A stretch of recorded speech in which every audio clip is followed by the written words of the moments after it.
We probably have heard in the past reference to the Local Improvement Act.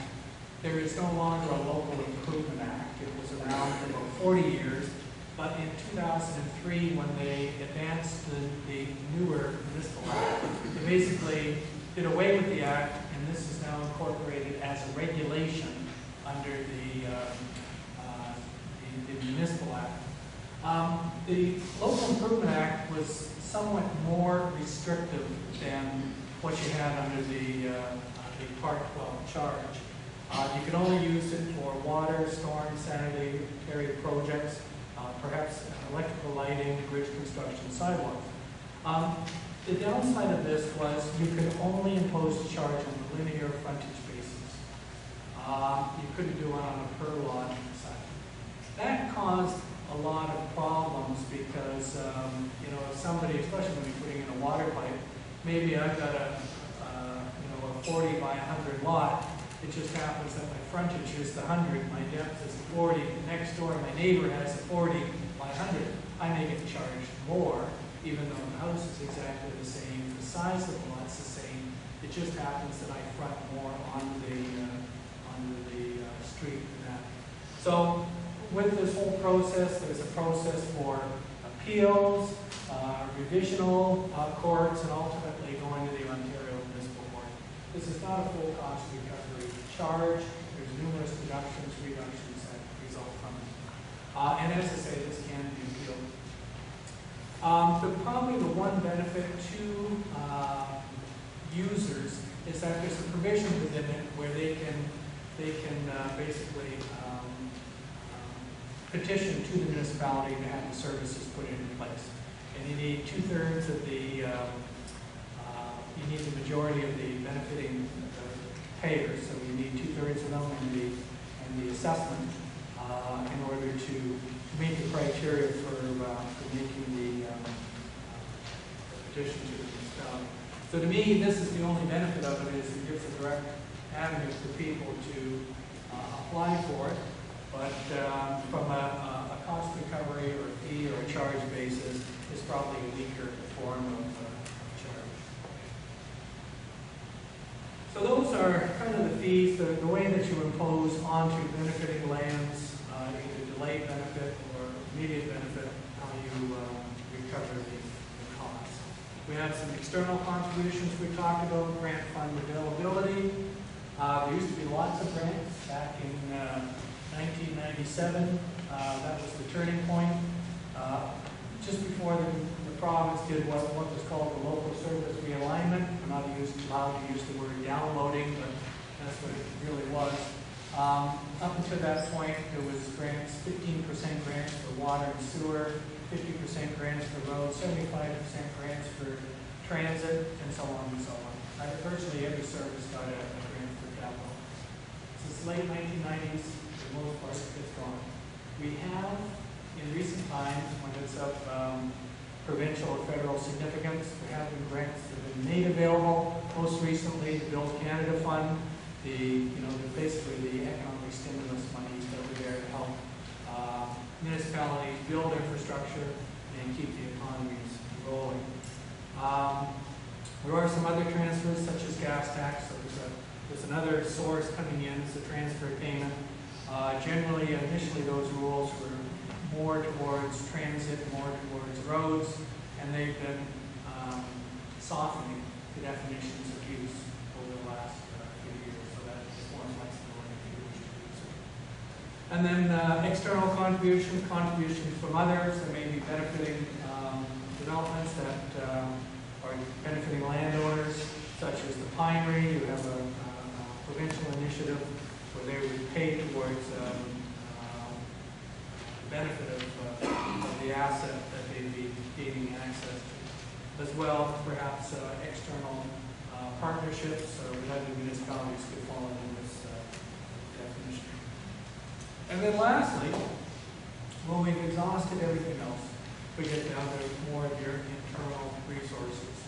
You may have some funds set aside, reserves and reserve funds. Generally, that's been generated either through existing taxpayers or past taxpayers or ratepayers or past ratepayers, taxpayers. the money has had to been accumulated in some way, and generally it's from the past, those contributions find their way into reserve fund.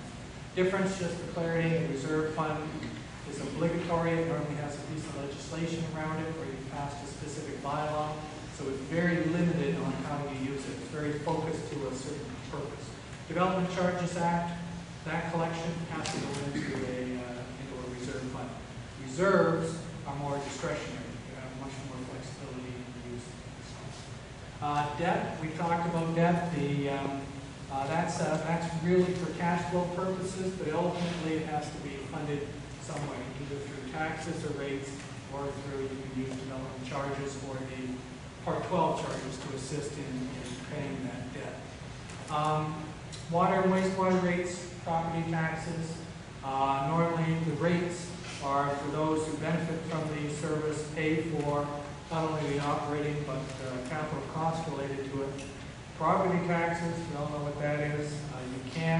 It's not mandatory to have water and wastewater rates. You could discontinue that practice and put it across property taxes, either on special levies or on a municipal wide basis. So, here's the whole gamut. If I proceed, if there's no questions on the background, I'll kind of start to proceed through some of the costs that on the treatment facility. Councilor Cook. Thank you, Mr. Mayor. Through you, just the one question would be on the Part 12. What time of the timeline would you figure for benefits for somewhere down the road? It can be, I guess, generally what you would perceive over a period of time. I know for these charges, we've had, I've seen them over 20 years. Within the official plan, within your long-term servicing plans, you've identified this area, you're building the infrastructure to accommodate that. I've had challenges to the Development Charges Act where we imposed a charge, but the service isn't there yet. But once again, it's within the planned future for that area, and because of that, you can impose the charge. Even though in London, for example, I acted on behalf of the City of London. There was the Mistretta case where somebody had wanted to build a house now, but the servicing wasn't there. They had to pay the development charge, and they had to build the septic system and the well. They deemed it wasn't equitable, but in the long-term planning horizon, that's what the municipality was providing for, and it was within the area they defined as benefit. So they paid the charge, and the OMB upheld the decision. Councilor Scott. Hello, good evening to hello, welcome here. Thank you for the information. People that are in zone 3 and 4 have been removed because of, well, they're going to be moved out of the OP when it's put into place. In your calculations that go on after, you are going to have an allocation where they're in the system and out. Is that correct? You've asked me to consider the impacts that they were left in, or if they were taken in. Fort Franks and Ipperwash and Arkona and Forest and Bedford are all in a different area. They will never go down to the plant in Grand Bend. So I've had people calling and asking, number one, are they going to be having the charges put towards them? And a lot of them asked me, when they read the Act 12 that was in here, it says that people receiving an immediate benefit are not receiving an immediate benefit, but who will receive a benefit. They're wondering if there's no existing structure that they're going to lead into, how will it benefit them and to pay, and how will they, what happens in the future if they put a plant in for them on their own? So say Fort Franks, for example, goes up through Bedford and it ends up at the Arkona plant just because that way goes in. They're feeling that it's a double dipping system. Is that? If they're hooked into a system right now, No, they're not. so they're not the people who Not speak Fort Franks, into the it's system. not. So, I mean, we'd have to go back.